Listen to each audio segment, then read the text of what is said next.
Hi എല്ലാവർക്കും നമസ്കാരം. ഇന്ന് നമുക്ക് വളരെ എളുപ്പത്തിൽ കുക്കറിൽ തയ്യാറാക്കി എടുക്കാൻ പറ്റിയ ഒരു ചിക്കൻ കറിയുടെ റെസിപ്പി നോക്കിയാലോ? അപ്പോൾ നമുക്ക് റെസിപ്പിയിലേക്ക് പോകാം.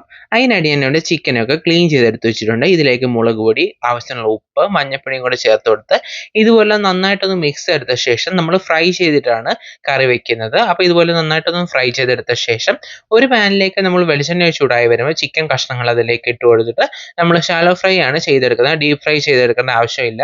അപ്പം നമുക്ക് ചിക്കൻ പീസസ് ഇതുപോലെ ഇട്ട് കൊടുത്ത ശേഷം നമുക്ക് ഇതുപോലെ ഒരു സൈഡ് ഫ്രൈ ആയി വരുമ്പോൾ നമുക്കൊന്ന് തിരിച്ചിട്ട് കൊടുക്കാം. ഓവറായിട്ട് ഫ്രൈ ആകേണ്ട ആവശ്യമില്ല. ഇതുപോലെ ഒരു സൈഡ് ഒന്ന് ഫ്രൈ ആയി വരുമ്പോൾ നമുക്കിത് തിരിച്ചിട്ട് കൊടുക്കാം. അതിനുശേഷം മറുവശം ഇതുപോലെ ഒന്ന് ഫ്രൈ ആയി വരുമ്പോഴാണ് നമ്മൾ എണ്ണയിൽ നിന്ന് കോരിയെടുക്കുന്നത്. അപ്പം ഞാനിവിടെ എണ്ണയിൽ നിന്ന് കോരിയെടുത്തിട്ടുണ്ട്. ഇനി ഒരു പ്രഷർ കുക്കറിലേക്ക് നമ്മൾ ചിക്കൻ വറുത്ത സെയിം വെളിച്ചെണ്ണ ഒഴിച്ച് കൊടുക്കുക. 2 ടൈപ്പ് മുളക് പൊടി, മല്ലിപ്പൊടി, ഗരം മസാല, മഞ്ഞൾപ്പൊടി. അപ്പോൾ ഇത്രയും പൊടികളാണ് ചേർത്തിട്ടുള്ളത്. ലോ ഫ്ലെയിമിൽ വെച്ച് ഇതിൻ്റെ റോ ടേസ്റ്റ് പോകുന്നത് വരെ നന്നായിട്ടൊന്ന് മിക്സ് ചെയ്തെടുക്കുക. അപ്പം ഓയിൽ നന്നായി ചൂടായ ശേഷം ഫ്ലെയിം ഓഫ് ചെയ്തിട്ട് പൊടികളൊന്ന് മൂപ്പിച്ചെടുത്താൽ മതിയാകും.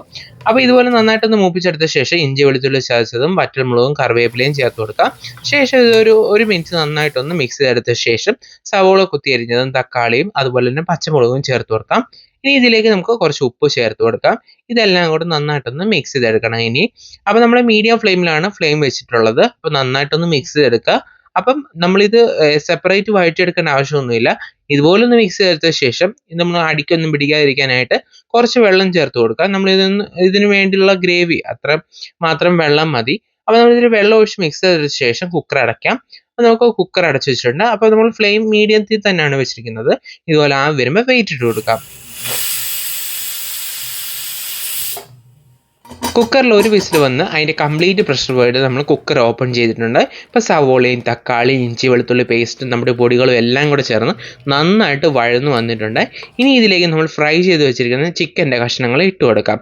അപ്പോൾ ഇതിലേക്ക് നമ്മൾ ചിക്കൻ പീസസ് ഇട്ട് കൊടുത്തിട്ട് ഇതെല്ലാം കൂടെ നന്നായിട്ടൊന്ന് മിക്സ് ചെയ്തെടുക്കണം. ഇതുപോലെ നന്നായിട്ടൊന്ന് മിക്സ് ചെയ്തെടുത്ത ശേഷം കുക്കർ അടച്ചു വെച്ച് നമുക്ക് മീഡിയം ഫ്ലെയിമിൽ ഒരു വിസിൽ വരുന്നതും കൂടെ വരെ നമുക്കൊന്ന് കുക്ക് ചെയ്തെടുക്കണം.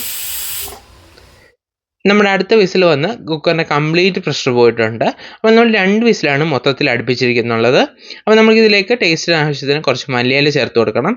ഇനി നമ്മൾ ഇതെല്ലാം കൂടെ നന്നായിട്ടൊന്ന് മിക്സ് ചെയ്ത് കൊടുക്കുക. നമ്മൾ സവോള വഴറ്റിയെടുത്തപ്പോൾ 1 വിസിൽ അടിച്ചു കൊടുത്തിട്ടുണ്ടായിരുന്നു. അതുപോലെ തന്നെ ചിക്കൻ ചേർത്തിട്ട് 1 വിസിൽ അടിച്ചു കൊടുത്തിട്ടുണ്ട്.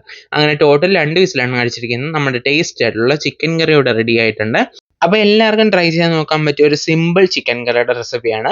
നമ്മൾ കുക്കർ റെഡിയാക്കി എടുക്കുന്നതുകൊണ്ട് തന്നെ ഭയങ്കര ഈസിയാണ്. നമ്മൾ സവോളയൊക്കെ വഴറ്റി ഒരുപാട് സമയമൊന്നും കളയേണ്ട ആവശ്യമില്ല. ഇതെല്ലാം നമ്മൾ കുക്കറിൽ തന്നെയാണ് ചെയ്യുന്നത്. അതുകൊണ്ട് തന്നെ വളരെ എളുപ്പം തന്നെ ചെയ്തെടുക്കാം. നെക്സ്റ്റ് റെസിപ്പിയായി വീണ്ടും കാണാം. Thanks for watching.